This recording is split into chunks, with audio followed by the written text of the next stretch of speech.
बार एक औरत का रोज अपने पति के साथ झगड़ा होता। एक दिन वो जाकर अपने पिता से बोली, इस आदमी ने मुझे पागल कर दिया, मैं उसे जान से मार देना चाहती हूँ। पापा, आप मुझे कुछ ऐसा दो जिससे काम भी हो जाए और मैं पकड़ी भी न जाऊँ। पिता उसे एक पाउडर देते हुए बोले, ये धीरे धीरे असर करने वाली जहर है। 1 महीने तक तुम इसे थोड़ा थोड़ा करके उसके खाने में मिलाती रहना, लेकिन इस दौरान तुम उसका अच्छे से ध्यान रखोगी, उसके साथ प्यार से रहोगी और बिल्कुल लड़ाई नहीं करोगी, ताकि किसी को तुम पर शक ना हो। महीने बाद औरत पिता को फोन करके रोते हुए बोली, पापा, जब से मैं उनके साथ प्यार से रहने लगी, हमारे बीच लड़ाई होना बंद हो गई। मैं नहीं चाहती उन्हें कुछ हो, आप मुझे जहर काटने का दवा बता दीजिए। फिर पिता मुस्कुराकर बोले, बेटा, वो ग्लूकोज का पाउडर था, जहर नहीं। जहर तो तुम्हारे अंदर था जो प्यार ने काट दिया। एक बार एक औरत ने पति की फेवरेट शलगम की सब्जी बनाई, लेकिन उसने जानबूझकर नमक नहीं डाला। जैसे ही पति ने खाया, वो शिकायत करने लगा, अरे, रोज की तरह इसमें भी बिल्कुल नमक नहीं है। पत्नी ने तुरंत 1 चम्मच टेस्ट किया, नमक तो बराबर है और सब्जी भी बहुत टेस्टी बनी है। गुस्से के मारे वो शाम को पत्नी से बोला, देखो, मैं तंग आ चुका हूँ तुमसे, अगर ढंग से खाना नहीं बनाओगी तो मैं दूसरी शादी कर लूंगा। इस धमकी के बावजूद कुछ नहीं बदला। फिर अगले दिन वो एक लहंगा लेकर आया। 2 दिन बाद मेरी शादी है, बताना कैसी लगी? ये मेरी होने वाली बीवी शादी के दिन पहनेगी। पत्नी बिना कुछ बोले चुपचाप उठकर चली गई। अब आएगा मजा, डर के मारे ये ध्यान से खाना बनाएगी, फिर मैं ये लहंगा दुकानदार को वापस कर दूंगा। 2 दिन बाद जब वो लहंगा वापस करने वाला था, अंदर से उसको एक नोट मिला जिस पर लिखा था, बहन जी, मेरे पति आपसे शादी कर रहे हैं, क्योंकि मैं बिना नमक डाले उनके लिए खाना बनाती हूँ। एक्चुअली उन्हें नमक से एलर्जी है। आप सब्जी में नमक बिल्कुल मत डालना, वरना इनकी जान को खतरा है। टिल्लू, मम्मी ने मेरे स्कूल की स्वेटर धो दिया और वो सूखी नहीं। ये स्वेटर देखकर कहीं टीचर मुझे डांट न दे। No. टिम्मी, ले ये पहन ले और तेरा स्वेटर मुझे दे दे। गोलमाल है भाई, सब गोलमाल है। तुम कैसे इसे घर ले जाऊंगा। टिम्मी की खुशबू। अपने हाथ लेकर सोऊंगा, ऐसा लगेगा टिम्मी मेरे पास है। ये किसका स्वेटर है? No. मेरी फेवरेट कलर, लगता है मम्मी मेरे लिए लेकर आई है। एक बार एक आदमी अपने नौकरानी से पूरा दिन काम करवाने के बाद उसे सिर्फ खाने को एक ही रोटी देता था। एक दिन वो फल की एक टोकरी नौकरानी को देते हुए बोला, जाओ इन्हें मंदिर में चढ़ा कर आओ, और खबरदार एक भी फल छूना मत। रास्ते में नौकरानी को बहुत भूख लगी थी। उसने सोचा, क्या मैं इसमें से कुछ खा लूं? नहीं, अगर मालिक को पता चल गया तो वो मुझे नहीं छोड़ेंगे। उसी रात आदमी के सपने में भगवान आकर बोले, आज तुमने जो 2 केले मुझे दिया था वो बहुत स्वादिष्ट थे। इतने में आदमी की आंखें खुल गई। वो सोचने लगा, मैंने उसे टोकरी भर के फल चढ़ाने को दिया था और वो सिर्फ 2 केले चढ़ा कर आ गई। गुस्से के मारे आदमी नौकरानी से जाकर पूछने लगा, सच सच बताओ, क्या तुमने मंदिर में सारे फल चढ़ा दिया था? नौकरानी डरती हुई बोली, मालिक, मुझे बहुत भूख लगी थी, इसीलिए मैंने टोकरी में से 2 केले खा लिया था। आदमी समझ गया, गरीब की पेट भरना एकमात्र तरीका है भगवान तक पहुंचने का। सर्दियों की एक रात एक पादरी और नन सफर करके एक होटल पहुँचे। वहाँ दोनों को एक ही कमरा शेयर करना पड़ा। कमरे में एक ही बेड था। ये देख पादरी बोले, सिस्टर अब बेड पर सो जाइए, मैं जमीन पर सो जाऊंगा। रात के 12 बजे नन धीरे से बोलने लगी, फादर, मुझे बहुत ठंड लग रही है। ये सुन पादरी ने एक कंबल लाकर उसके ऊपर डाल दिया। फिर वो सोने लगे। जैसे ही उनकी आंख लगी, सिस्टर फिर से बोली, फादर, मुझे अभी भी ठंड लग रही है। उन्होंने दोबारा उठकर एक और कंबल लेकर उसके ऊपर डाल दिया। थोड़ी देर में सिस्टर फिर से बोली, फादर, मुझे अब भी बहुत ठंड लग रही है। इस बार पादरी उठने की बजाय बोले, सिस्टर, मेरे पास एक आइडिया है। इस बंद कमरे में क्या हुआ किसी को पता नहीं चलेगा। मान लेते हैं हम दोनों शादीशुदा है। सिस्टर तुरंत बोली, फादर, मुझे कोई एतराज नहीं है। फिर पादरी ने जोर से चिल्लाया, चल उठ और जाकर अपना ब्लैंकेट खुद ले, बेवकूफ कहीं की। एक दिन नौकरानी बैठकर ढेर सारे गोलगप्पे खा रही थी, जो कि मालिक ने उसके लिए बनाया। पिछले पार्ट में नौकरानी ने जादुई कुकर की मदद से मालिक को नौकर बना दिया था और अब वो मालकिन बन गई है। दोपहर को मालिक पूरियां तल रहे थे, तभी नौकरानी आकर बोली, वाह मालिक, आपकी पूरियां तो बहुत अच्छे से फूल रही है। हाँ, क्योंकि मैं तुम्हारी तरह कामचोर नहीं हूँ। ये सुन नौकरानी बोली। चुप, मालकिन से जबान लड़ाता है, काम से निकाल दूंगी। वैसे भी तुम्हारी पूरियां कुछ ज्यादा ही फूल रही है, मुझे कम फूले हुए पूरियां पसंद है। जल्दी से बना कर ले आओ। जब से मालकिन बनी कुछ ज्यादा ही हवा में उड़ रही है। गुस्से के मारे मालिक ने पूरी के अंदर खूब सारा मिर्च डाल दिया। अब सारी हवाबाजी निकलेगी। खाते ही नौकरानी मालिक की चाल समझ गई। वाह, आपने पूरी के अंदर भर भर के मिर्च डाला है, बहुत मजा आ रहा है खाने में। 10 रुपए बोनस में दे दूंगी। अब जाओ यहाँ से। ये लो गुलाब जामुन लाया हूँ, एक तुम खा लेना, 2 बच्चों को दे देना। एक से किसका मन भरेगा, कंजूस। तुम लोग खाओ, मैं अभी आती हूँ।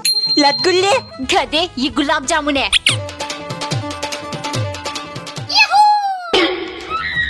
छोड़ दो दीदी, मैंने पहले हाथ डाला। तो क्या, नजर पहले मैंने डाला। नहीं, मैं तोता हूँ, मैं खाऊंगा इसे। मैं बड़ी हूँ, मैं खाऊंगी, समझा? लड़ क्यों रहे हो दोनों? ये आखिरी पीस मेरा है। एक बार एक नौकरानी को उसके मालिक किसी काबिल नहीं समझते थे। एक दिन उन्हें काम से बाहर जाना था। सुनो, मेरे जाते ही टीवी देखने मत बैठ जाना। शाम को जब मैं लौटूंगा तो मुझे 5 तरह की भोजन चाहिए।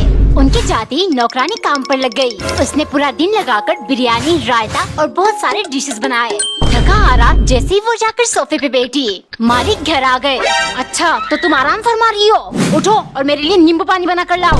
कितना कुछ खाने को बनाया, लेकिन बिना देखे ही मालिक को टोंट मारना है। आज इन्हें शिकंजी नहीं पिलाऊंगी। वो जाकर बोली, मालिक घर में तो नींबू है ही नहीं, शिकंजी कैसे बनाओ? मालिक तुरंत बोले, नींबू से तो हर कोई शिकंजी बना सकता है, तुम बिना नींबू के बनाकर दिखाओ, तब मैं तुम्हें काबिल समझूं।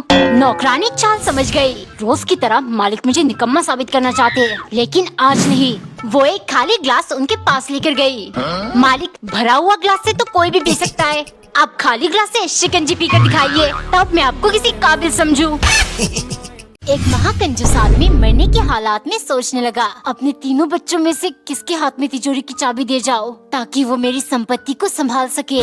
सबसे पहले उन्होंने बेटी को बुलाकर पूछा, बताओ तुम मेरी अंतिम विधि कैसे करोगी? बेटी बोली, मैं आपको सोने की जेवरात और कपड़े पहनकर दफनाऊंगी, आपकी याद में गरीबों को लगातार 3 दिन खाना खिलाऊंगी। कंजूस गुस्से से बोला, बेवकूफ, तुम तो मेरी संपत्ति लुटा दोगी। फिर उन्होंने बेटे को बुलाया। वो बोला, मैं बस पुजारियों को बुलाकर आपकी आत्मा की शांति के लिए प्रार्थना करवाऊंगा।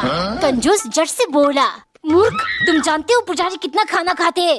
फिर छोटा बेटा, जिसको पिता की कंजूसी से हमेशा नफरत था, गुस्से से बोला, मैं आपकी अंतिम विधि पर 1 पैसा खर्च नहीं करूंगा, उल्टा आपके शव को साइकिल से बांधकर सरकारी अस्पताल में बेच डालूंगा। ये सुन कंजूस बोला, शाबाश, लेकिन सरकारी अस्पताल नहीं, प्राइवेट में ले चलना, वहाँ ज्यादा पैसे मिलेंगे।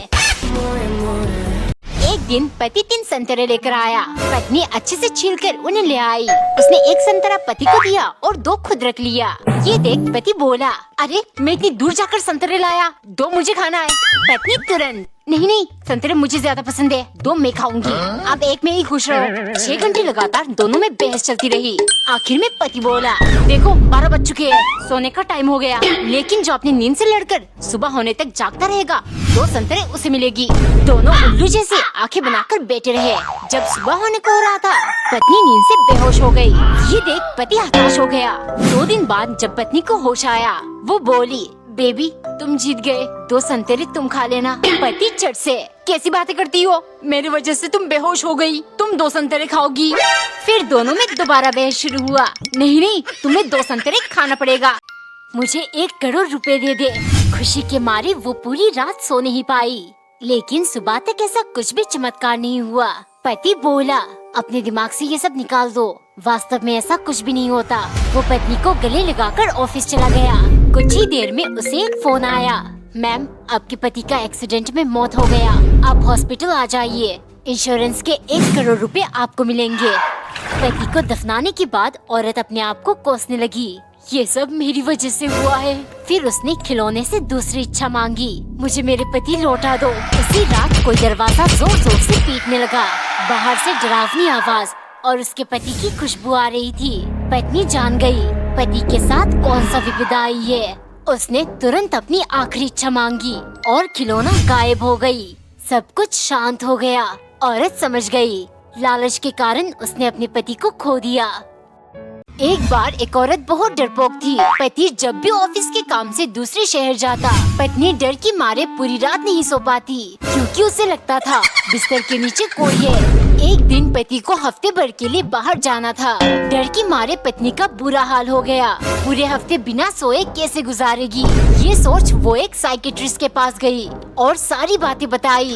उसकी बातें सुनकर साइकियाट्रिस्ट ने कहा, 3 महीने का ट्रीटमेंट होगा, हर महीने 4 सेशंस होंगे, पर सेशन 2000 रूपए लगेगी और आपके मन से ये डर खत्म हो जाएगा। घर जाने पर उसने पति से 25,000 रूपए मांगे। ये सुन पति बोला, तुम्हारे इलाज के लिए 25,000 नहीं, बस 250 रूपए चाहिए। एक कारपेंटर को बुलाएंगे और बेड के चारों पहियों को कटवा देंगे। और बस पैसों की बारिश होने लगी। पिछले भाग में जब पत्नी ने कहा, ये जादुई पत्थर हमारा एक इच्छा पूरी कर सकती है, तो पति बिना कुछ सोचे समझे बोला, ए जादुई पत्थर हमें बहुत सारा पैसा दे दे। और बस पैसे बरसने लगे। दोनों झूम उठे, क्योंकि उन्हें लगा था अब उनकी जिंदगी खुशहाल हो जाएगी। पति अब मजदूरी नहीं करता, वो लोग साफ महंगे कपड़े पहनते और पेट भरकर खाना खाते। कुछ दिनों तक दोनों बहुत खुश थे, लेकिन एक दिन पति नशे में डूबा हुआ घर आया। ये देख पत्नी तंग रह गई। उनकी खुशियों को नजर लग चुकी थी। ऐसा रोज होने लगा। नशे में पति पत्नी से खूब झगड़ता। एक दिन पति ने उस पर हाथ उठा दिया। कमेंट में बताओ तीसरे भाग में क्या होने वाला है।